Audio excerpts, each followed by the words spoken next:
So everyone, you're all very welcome to this Belfast Summer School lecture. And our speaker today is Professor Elton Barker. You're very welcome, Elton. Delighted to have you here. Well, Elton is Professor of Greek Literature and Culture at the Open University. And of course, I have to say that the Open University is an institution which has a special place in my heart. And I know we have a lot of OU students and graduates on our courses. So Elton has written widely on epic and historiography and tragedy. And with Joel Christensen, he's the co-author of A Beginner's Guide to Homer, and that is highly recommended. He's also published a monograph on Homer's Thebes.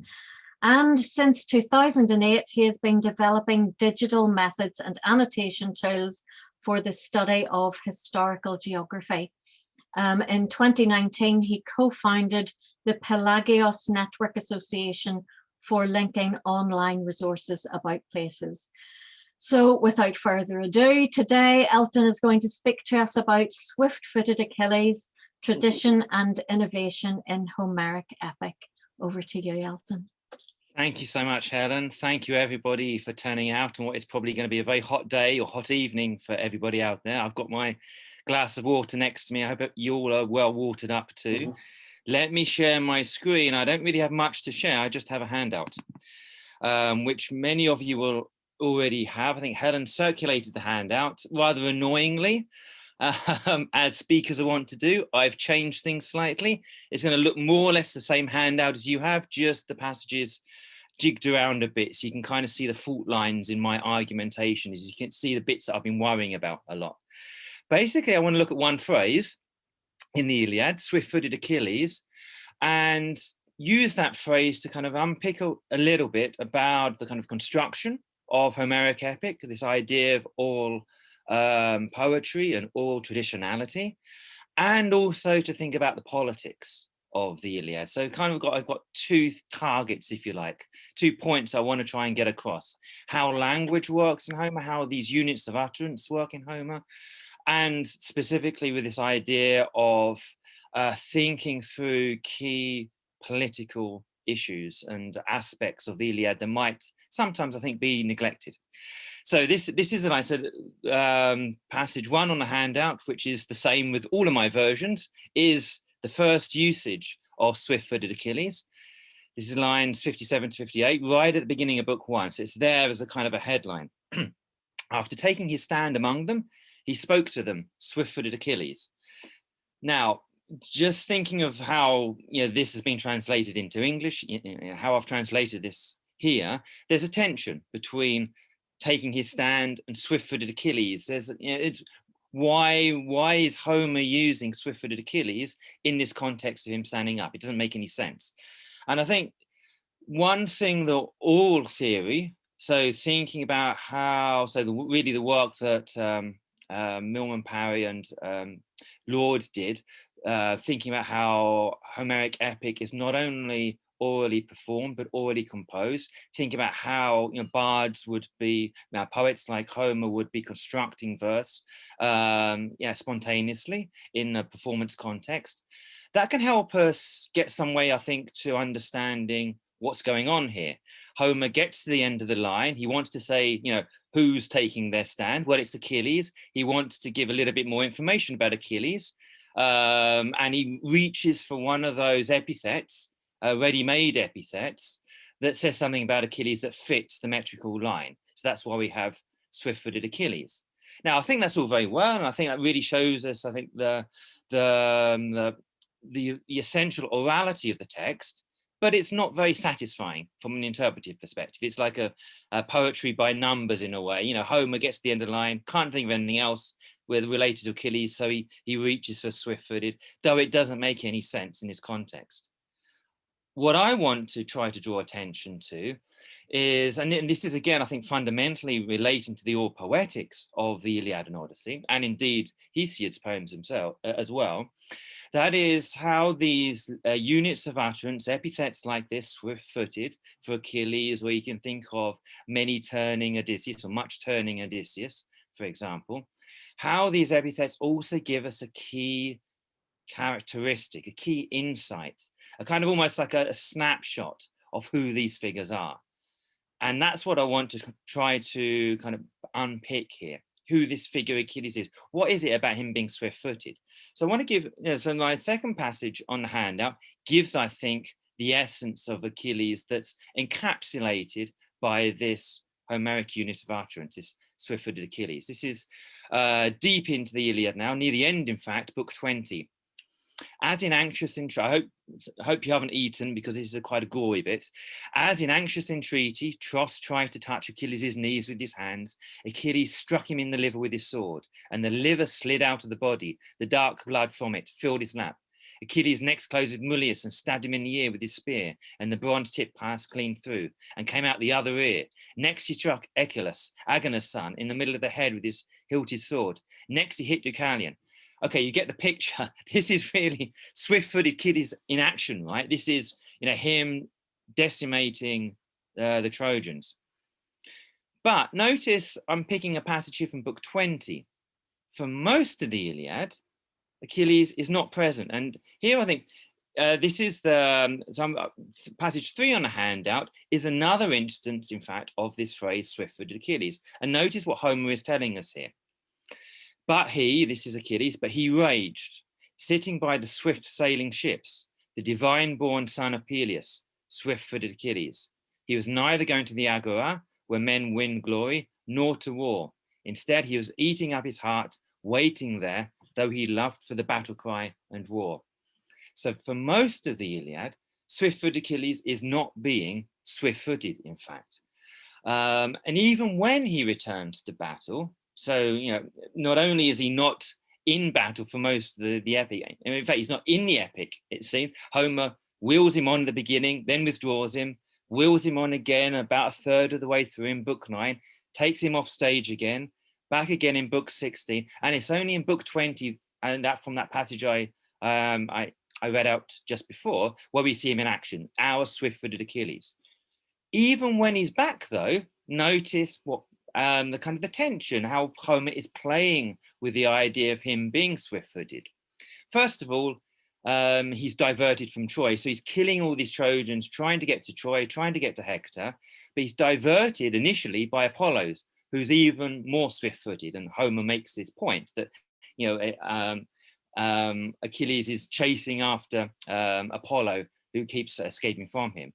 And then I think even more interestingly, even though Achilles is swift-footed, he's not swift enough to catch up with Homer. And we have this memorable simile. This is 4:2 on the handout, where Homer gives this idea of like in a dream, one man chasing another man trying to escape, and the two are somehow equal distance from each other.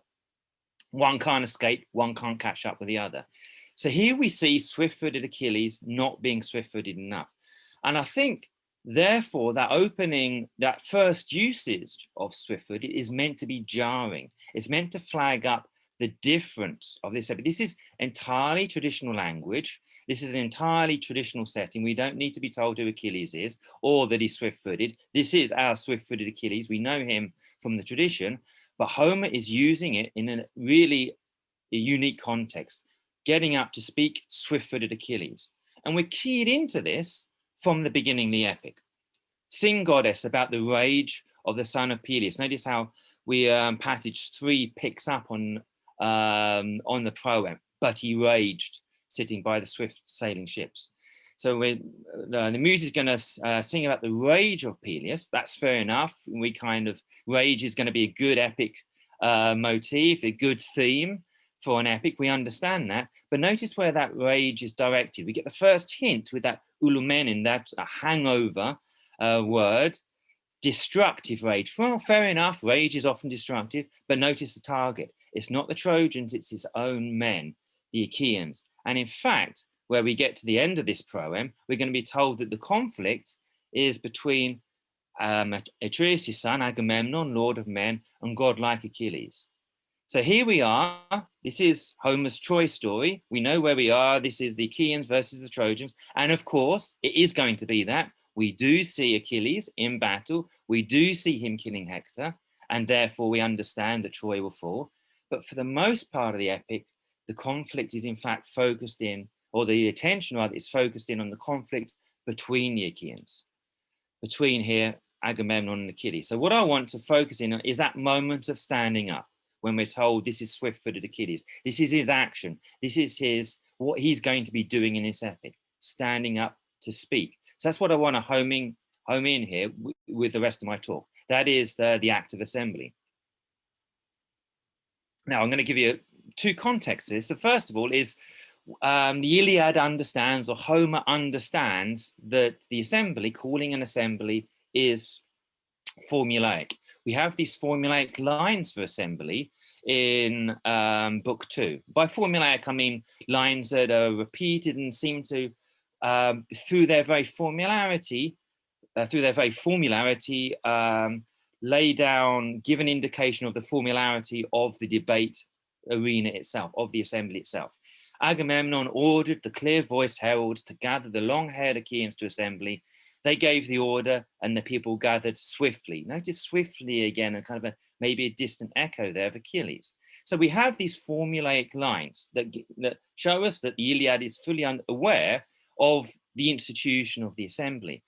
But that's book 2. I want to turn the focus in on book 1.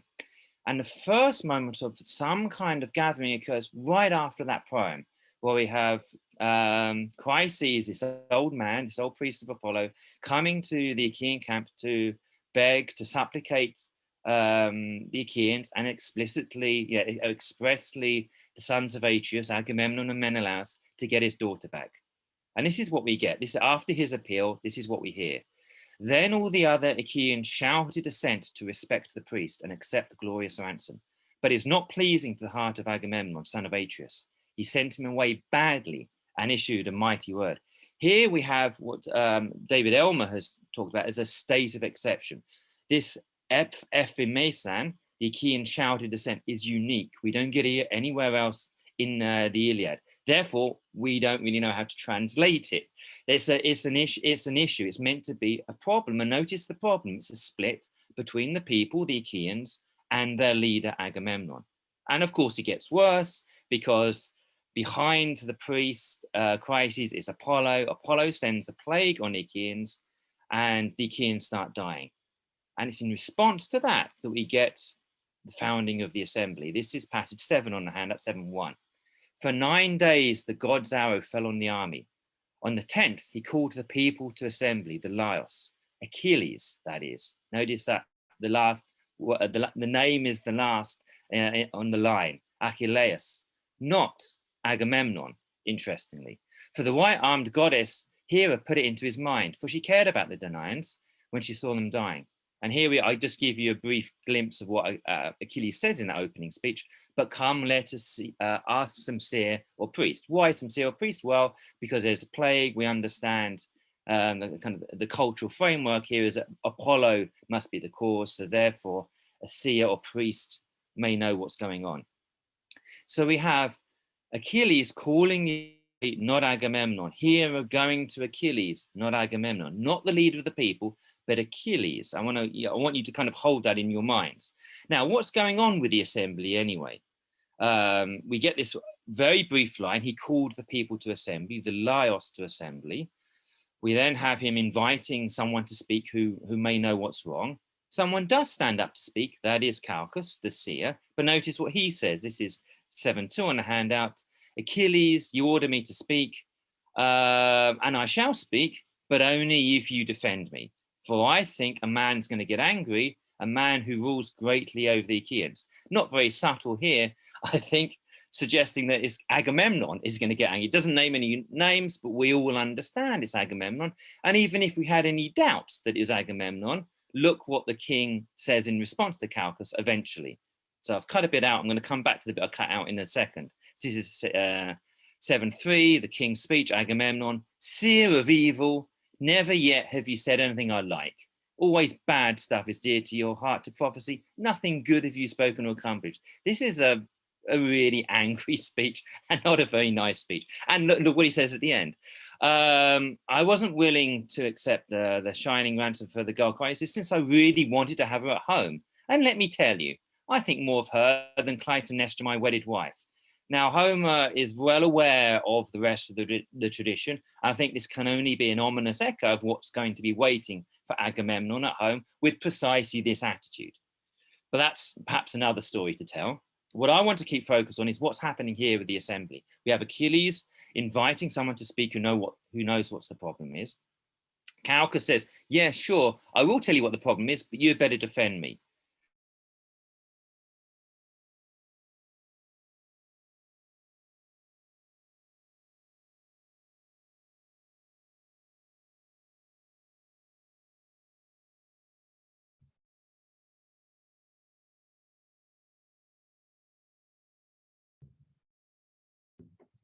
Elton, you've frozen.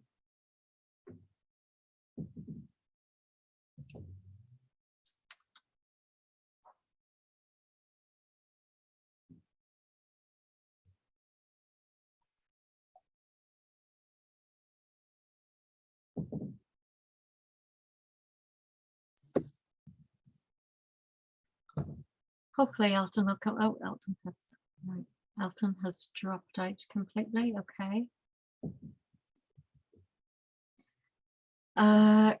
Can you bear with me? Hopefully Elton will be able to join again.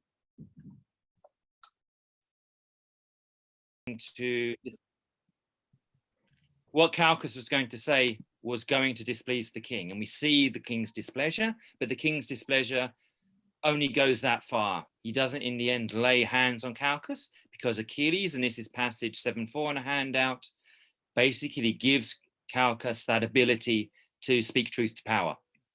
So, you can say whatever you want, I'm going to protect you. So what we see here, what I would suggest we see here at the beginning of the Iliad is not only conflict between the Achaeans, that is to say between Achilles and Agamemnon specifically, not only swift-footed Achilles standing up to speak in the assembly, but Achilles founding the assembly. And I think a very important aspect to that foundation, us seeing what that means, us seeing, if you like, what the parameters of being able to speak in the assembly can be. That sense of being able to speak for the people, to address a critical problem that's addressing the people, and to speak without fear that someone more powerful than you, say the king, is going to suppress that and to suppress your freedom of speech, if you like, in this context. And we see here, this is the last passage under 7, we see here a very close symbiosis between Achilles, the hero, and his people. He speaks on behalf of the people. It's not just about him, it's about how we have done this stuff. We don't know of any common goods. What we seize from cities has already been distributed. It's not becoming for the people to call back things once given. So here we see a sense of Achilles as standing up, not only for the right to speak, but also that as a very important aspect of common distribution of stuff after cities have been sacked. A very important common principle so far. But there's also an important singularity to Achilles that continues the assembly, that makes him a problem in the assembly too. So notice very quickly how Achilles, once obstructed by Agamemnon's own intransigence and his own sense of worth, how Achilles' we slips to an I very quickly. So from that we've done this to I've put in all this labor. This is under 8.1 on the handout. I've done this, I've done that. And you really get a sense actually of not the divine Achilles, but an Achilles who is very much putting his life at stake every time he goes into battle and getting his hands muddied and blooded. We also see him abuse the king, wine sack with a dog's eyes and a deer's heart. People devouring king. This is very, very strong stuff. And strong, tough stuff too in terms of language is that he swears an oath. At the end of the assembly, he swears an oath that he's not going to fight until the Achaeans come and beg him to fight again. And not only violence in words, but violence in actions. He goes for his sword. So all of these aspects too, I think, are interesting in the context of of an assembly, a first assembly, if you like, in this epic tradition. The sense of what can be done in the assembly, why an assembly is a good thing, and also what can't be done in the assembly. And it's interestingly revolving around the same character, Achilles.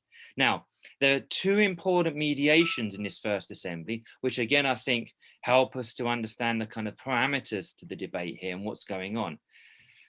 One of them is by Nestor. And this is the narrator's introduction. This is the first time the narrator's really given us a lengthy speech introduction because it's important. The rest up until this point, it's been very speedy one-line introductions.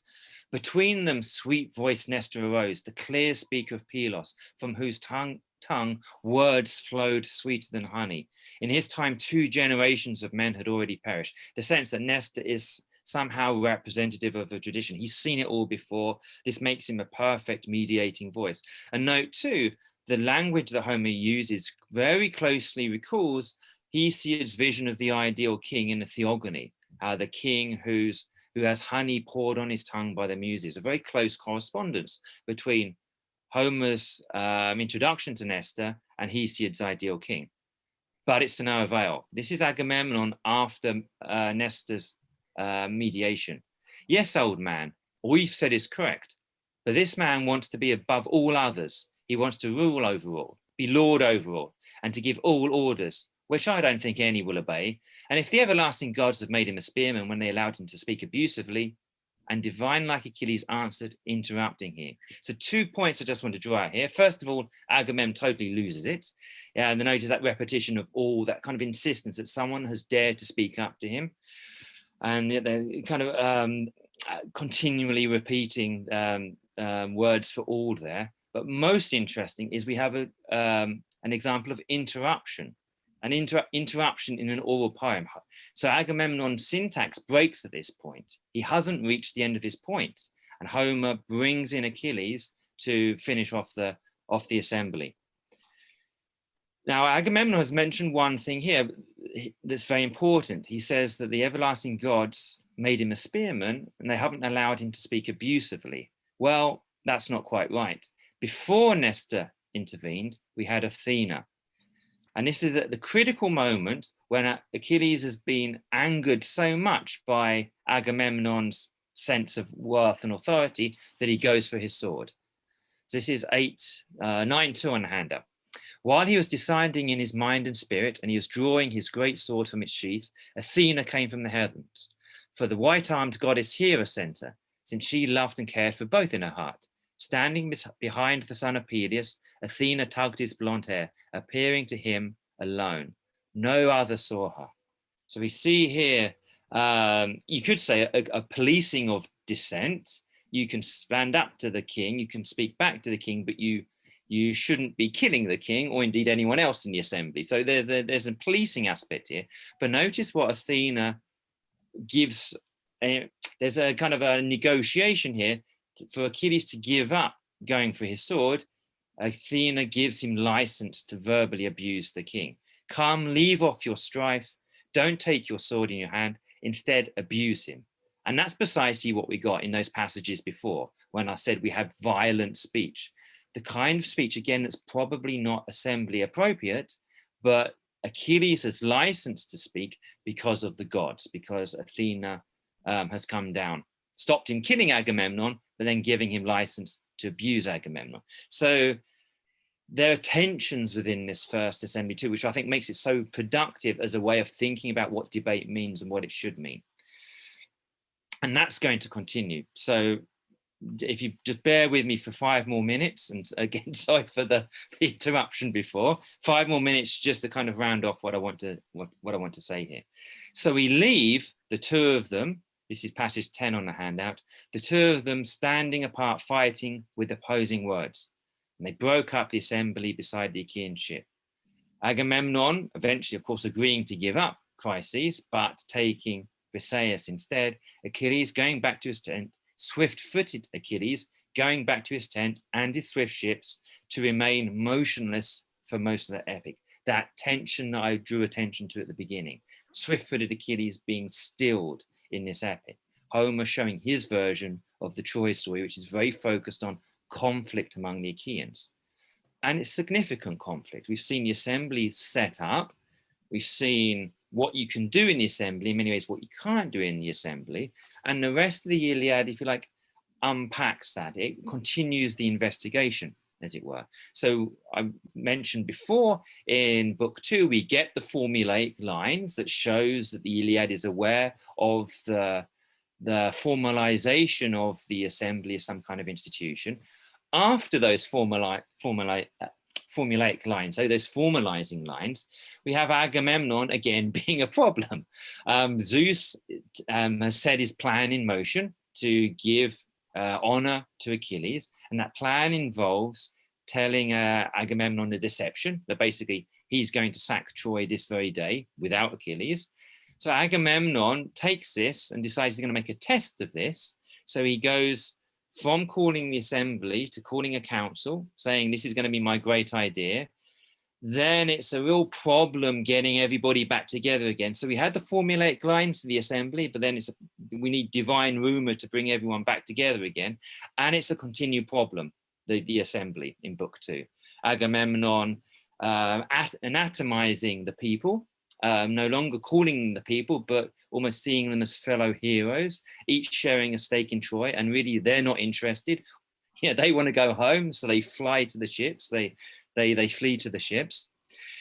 Odysseus gets things back on track. Interesting, Odysseus. You might want to ask questions about that in the questions afterwards.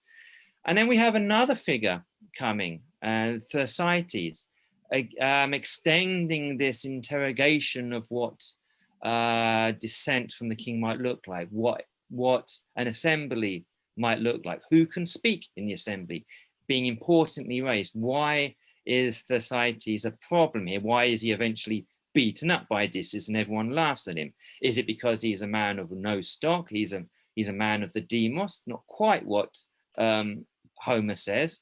Is it because he thinks it's all a bit of a laugh and he just wants to make fun of the kings? That's something that Homer draws attention to. I'll move on to book 9. This is going to be my final point here. So by book 9, we see Agamemnon again calling an assembly, again giving up on Troy, this time in all seriousness. There's no trick. He's giving up on Troy now. And we have Diomedes say these words as a frame before he says what he wants to say to Agamemnon.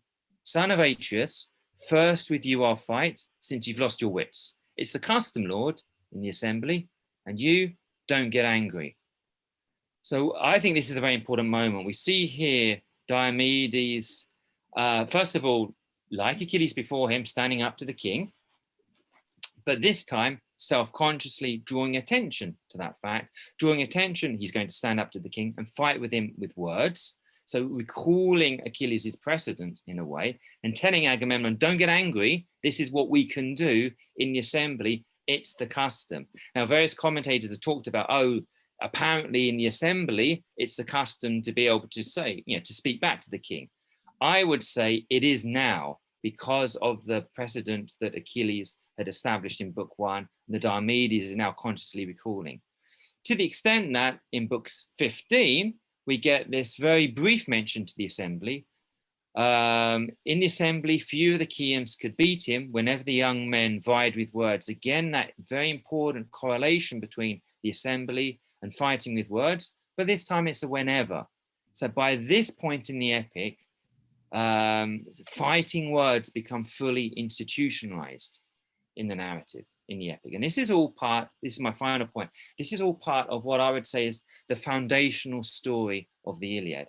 We see that, I think, most concretely on Achilles' shield, which is a representation of the cosmos in all of its glory, and there are various aspects of the cosmos that are worth exploring there. But the one thing that I want to home in here is a gathering in the assembly of some kind of dispute, a dispute that we can imagine is a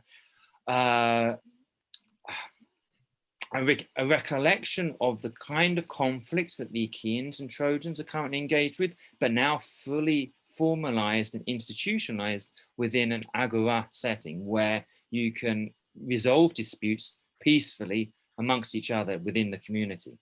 We see that on this shield of Achilles.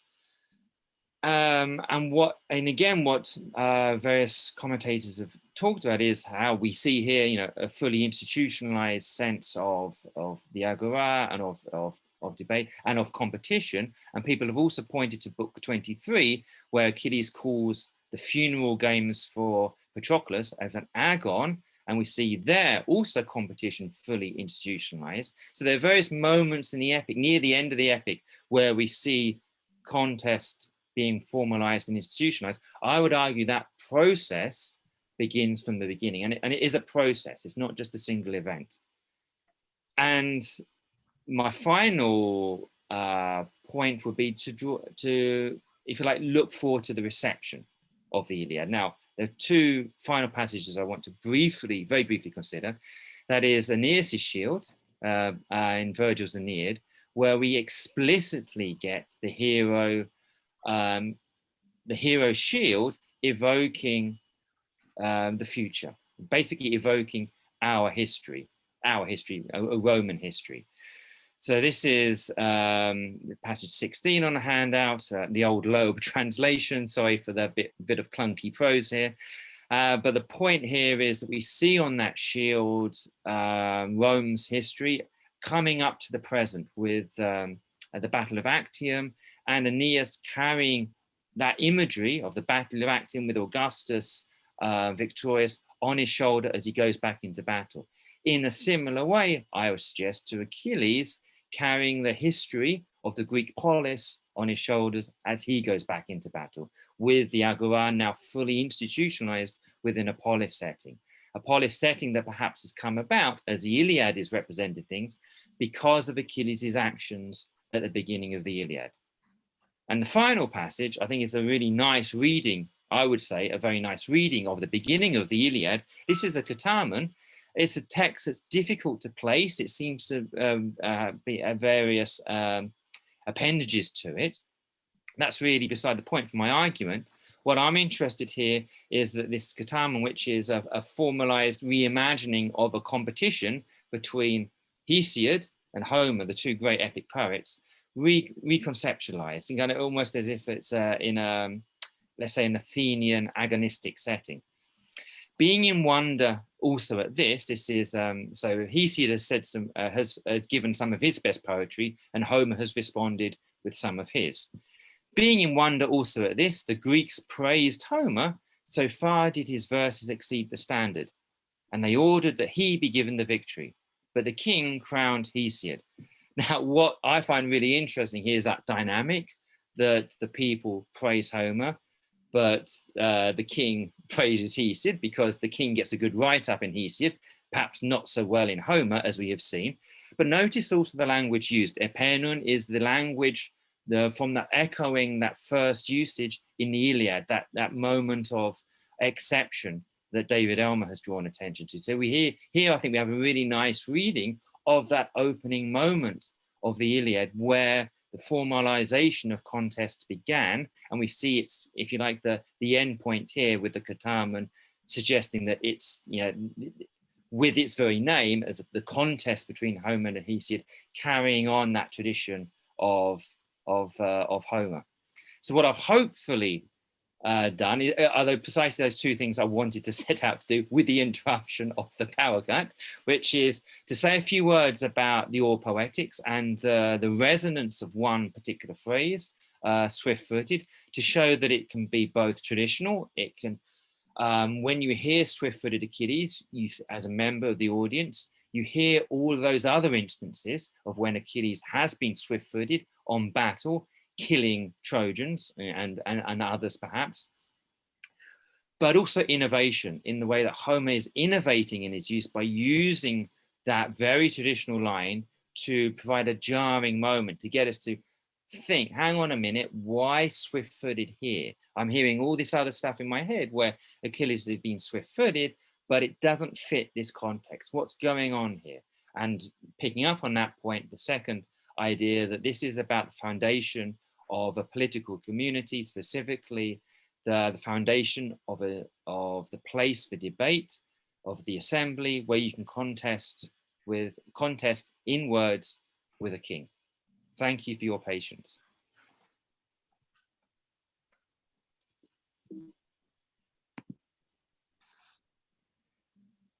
Thank you so much, Elton. Fascinating. Okay, I've just been flicking through the chat, and while you were gone, there were a few. We were talking about Duolingo, so I'm trying to find if there are any pertinent questions. Let me see. I don't see any just yet. Would anyone like to shout out with a question? I noticed that someone has mentioned rap battles, and I think that's actually very good way of thinking about Homeric poetry in terms of how you have with rap, you have these set phrases, these set type scenes, story patterns even, and you perform that in context. And I think that in contest, and I think that's a very interesting analog, a way into thinking about how oral poetry, epic oral poetry, worked in a Greek context as well. So I think that's a very interesting analogy. I have a question. Yes, go ahead, Eli, and then we've got a question from Matthew in the comments. In reading the Iliad and the Odyssey, I often feel that Homer is using idioms, particularly solid idioms like that go back to a time that we're not really familiar with the language, but he strings them together in a formulaic way, but the formula has an idiomatic meaning, like swift-footed may have a larger metaphorical meaning, like maybe nimble or exceedingly fast in battle, and enabling him to be a great fighter, and maybe also a great fighter even in a larger sense of being able to extend his will. So that when I see swift-footed, I think if he is in the battle, then he can overcome, and if he's out of the battle, he's a great loss. So that when he's in or out, the epithet has great meaning. Just that's my No, I think that's exactly right. The epithet does have great meaning, and I think you're absolutely right to draw attention to the importance of swiftness in battle. And that's what we hear when we hear swift-footed Achilles, as I was suggesting. That's what his, if you like, his epic career has been, fighting in battle. That's what we know him for in the Iliad, and therefore these first few instances in the Iliad are really quite unusual. They're jarring. They don't really fit that picture because they're not battle context. And Homer explicitly draws attention to that with that second passage I was talking about, where you have Homer describing Achilles raging by his swift ships, and the swift ships also carrying over that epithet to interesting. Swift ships that are also stilled, or are they going to return? There's always that tension in the Iliad about returning. The first words that Achilles uses in the Iliad, which I didn't quote, sorry, I was trying to keep the handout manageable, are about returning. And I think that's kind of interesting too. The first words in the Iliad by Achilles are about returning home, which of course, something he's not going to do is going to be the other hero of the other epic who's going to get to return home. And we're going to hear about that in the other epic. So yeah, I think you're absolutely right. And swift ships, the ships are also battleships. They're not that's right. They're not trade, they're not commercial ships. No, they're bringing swift doom on the Trojans. That's absolutely right. Thank you. Thanks, Eli, for the question. Matthew is talking about Gilgamesh. Gilgamesh is described as being fast of foot, but also relates to his foundation. But the epic also relates to his foundation of the city of Uruk, which is measured out by his strides. Have you thought of that? I confess I haven't. That's really interesting. Now, the big question there is, well, I guess there are a couple of things to say. One is negative and one is more positive. Negative thing is, how would Homer know about Gilgamesh? It's an entirely different tradition, entirely different script. As far as we can tell, as far as conversations with people who know about Near Eastern stuff, not classicists, but Near Eastern stuff, this tradition is scribal and is very enclosed. But the more positive thing is that idea of epithets and of foundational narratives. And on that, I do think there are great similarities across what we would call epic, Greek epic, Near Eastern epic, the Bible as well, as part of this epic discourse, which are essentially stories about where we come from. And in fact, as someone who knows about the Near Eastern stuff much better than I do, a classicist, Johannes Haubold, with his partner Barbara Graziosi, has talked about how and this is something that Joel Christensen and I really buy into, the sense of how Greek epic as it comes to us, so the four main epics, Hesiod's epics and Homer's epics, form the entire cosmos. So we start off with the theogony, which is, where the world came from, and incidentally, where the gods came from, through to his works and days, which is a kind of the miserable existence that we have to live, in the Iron Age. So going from the foundation of the cosmos and the gods to the foundation of man. And it's interesting how Homer's poems fit into that. So we start with the Iliad in a world full of gods. We see intervening gods in book one, as I've suggested with my passages, with Hera caring for the Danaans, Athena going down to Achilles, of course, Zeus's plan as well, to the end of the Iliad, where of course the gods are there, but much more in the background. In fact, that key moment, I would suggest to book 24, between Achilles and Priam, Hermes explicitly absents himself from that, so we don't have a divine figure there. And that's picked up with the Odyssey, with the first word, Andra. Andra, of course, can mean husband, it can mean the man, but it can also mean man.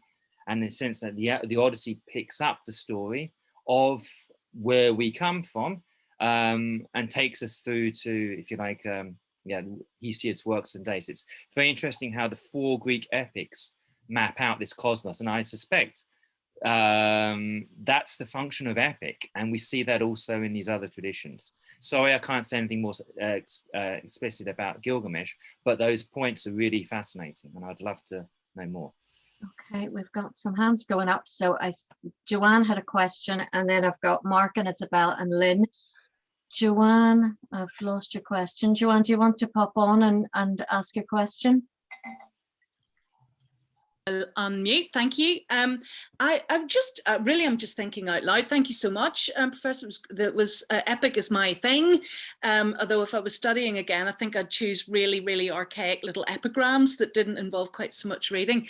I'm just thinking about how the reading might develop my interpretation of the shield of Achilles, and from that then go from that to the shield of Aeneas in Virgil. Achilles gets to see another civic order on the shield. I know that's a sort of a truism. And there's a council on the shield, isn't there? Yeah. Yeah. And then Virgil puts Augustus and his new world order, I've typed word order, at the center of Aeneas' shield. And it's a vision which makes no sense to Aeneas at the time. So, but it just got me thinking, do we see if Aeneas and his men taking counsel, or in council? That's not the right idea, having a council or in confrontation. And I don't think we do. He's very shadowy, isn't he, as a leader? Aeneas. Okay, you're pressing my knowledge on the Aeneid. I'm going to be very careful if this is recorded. But I definitely think there's something there with what you've said about the council and Aeneas's relationship to his men. I wonder whether we're actually closer there with the Odyssey. Yeah. And Odysseus and his men, which particularly, of course, when Odysseus takes over the telling of the tale, and we get to see hear him report about debate and how that debate works or perhaps doesn't work. Debate is a weird thing in the Odyssey. It doesn't work. The assembly doesn't work, and I think there's something very interesting going on there about dissent from the king, and who's telling the story at various points. The Odyssey being much more, I think, interested in storytelling and authorizing this particular narrative. So yeah, I'd have to dig into my undergraduate notes on Aeneid but I think Virgil undeniably playing with both traditions. Thank you. Thanks very much. Sorry, I've taken the computer into another room. Thanks. Thanks, Joanne. Mark, you had a question. Yeah, thanks very much, Helen, and Elton. Really love that. I've had the good fortune to hear you speak before, and this was a new direction. I guess my question is, without getting too much into tropes and formula, from your perspective, is there a change in affect and effect to be understood from this later written and or performed epic, coming from Homer and the kind of physical, not codex, but the scrolls or something of that type, versus the fireside oral tradition from which it's come, and the use of that dramatic, historical or legendary or mythological exemplar that were true to the form, but flexible in their details about, well, suddenly, Achilles is going to say this or something like this, because I'm pretty sure this is what he said. I'm borrowing from later Greek work, but just in terms of that performative element, as a recounter of the story, how definite do we have to worry about being, in terms of Homer writes it there for the end, Okay, that's a very interesting question, and I hope that I've understood the question. I think it relates to aspects of work that a colleague of mine, Adrian Kelly, has been doing on, so this idea of resonance and the way that these units of utterance, these epithets, single words or types seem to get repeated in all epic, and how they come to the performance with baggage. They have all these previous instances and how that relates to later ideas about reference and intertextuality. And Adrian Kelly has been doing some work on when does intertextuality. So by that, I mean, but when one text is pointing to another text.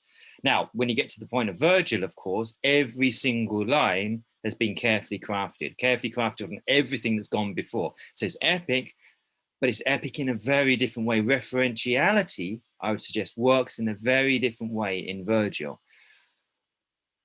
That's not to say that referentiality in Homer is naive or unsophisticated. It's in fact coming at the end of another long tradition which we don't have, because it was all oral, and at some point, we're lucky that the Iliad and Odyssey get written down. But it works, I think, slightly differently. But it works, I guess, in relation to how much experience you bring as a member of the audience. So I'm much more interested, in fact, turning things around to audience reception and involvement. So the more experience, and you can think also perhaps with modern theory about films, for example, how much you bring to a film will determine how much you get out of it. And you can bring, of course, very different things to a film and get very different things out of it. I think something similar works, although in a much more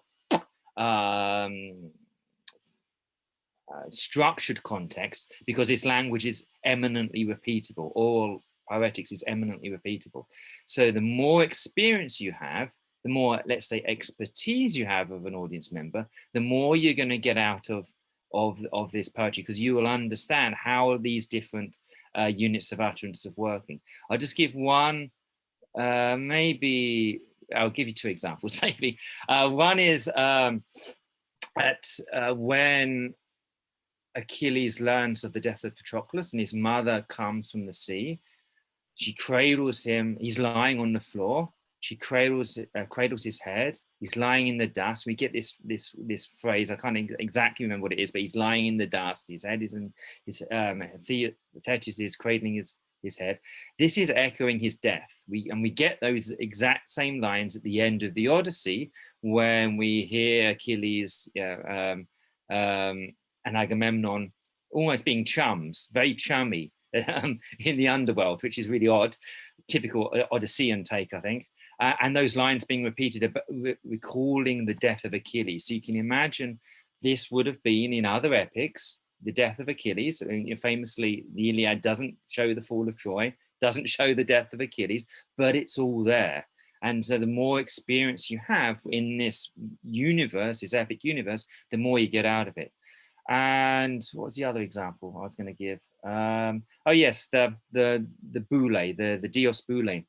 We have one fragment, or one, let's say, larger fragment of the beginning of another so-called epic, the Cypria, and that also talks about the Boule of Zeus. So you can almost see that as being a kind of a marker of maybe epic, perhaps specifically of the Troy story, and that idea of the wars at Troy and the wars at Thebes erasing the race of heroes. We get that in Hesiod.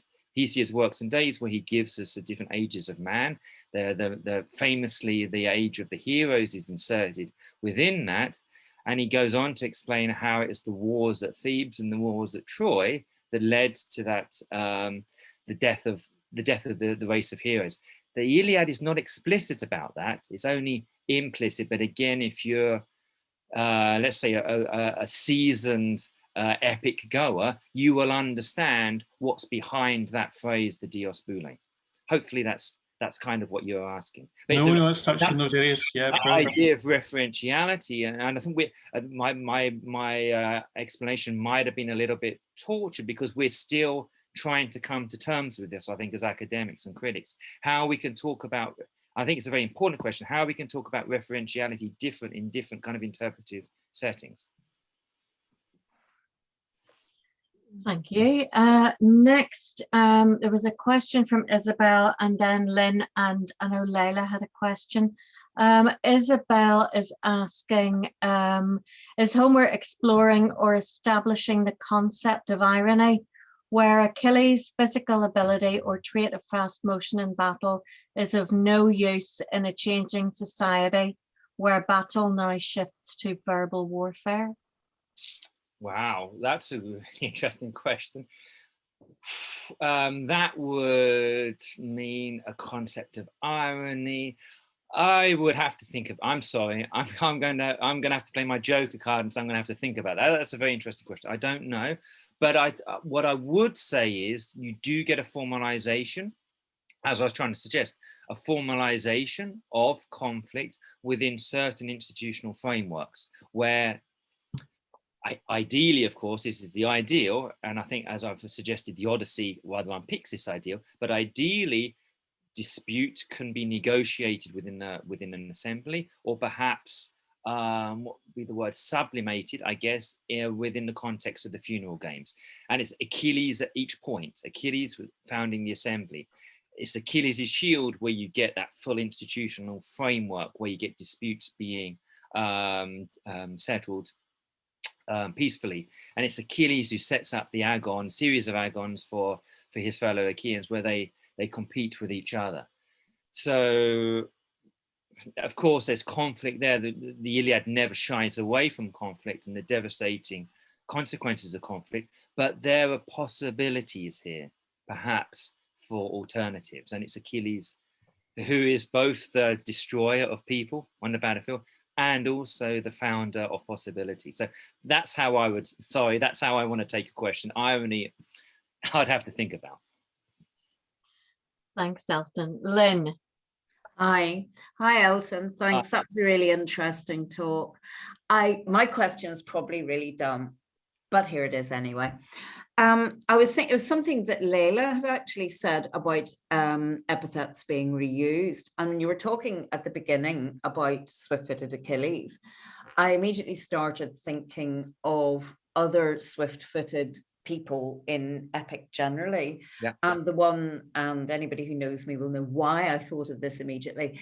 I thought about Camilla in Aeneid 11, who is, in her first appearance, is immediately described as what could only be swift-footed. But Virgil doesn't use the word swift-footed, but what he does do is say she skims above the corn like she's not even touching it. And I wondered, therefore, is that Virgil reusing swift-footed, but pushing it a bit further? Because although he does use pious as a kind of epithet thing and all the usual kind of stuff, he's not, I don't think he's big in epithets. So that was one thing. Is he pushing that in a different sort of epithet thing in a different direction? And interestingly, it's a woman as well. And secondly, this is only a wee teeny tiny one, is there, because I'm being cheeky, is there any other Homeric character who is also described as running so fast as they barely touch the ground? Okay, so let's take your first question first, or your suggestion first. Yeah. I think it's undoubtedly right. And I think maybe the avoidance of epithets is quite purposeful. So Virgil is, he totally knows all this stuff, and it's much more interesting to be elusive, I think.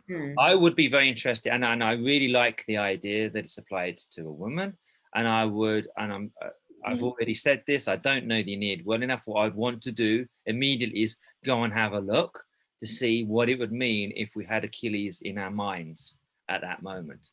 I thought it was interesting because if you think back to Achilles' backstory, doesn't he disguise himself as a woman? As a woman, that's right, you've got it. Exactly. Yes, exactly. So there's lots of things going on there. I think that's very interesting. Yay! So that was just yay from okay, thank you. As for other Odysseus, interestingly, is described as swift-footed.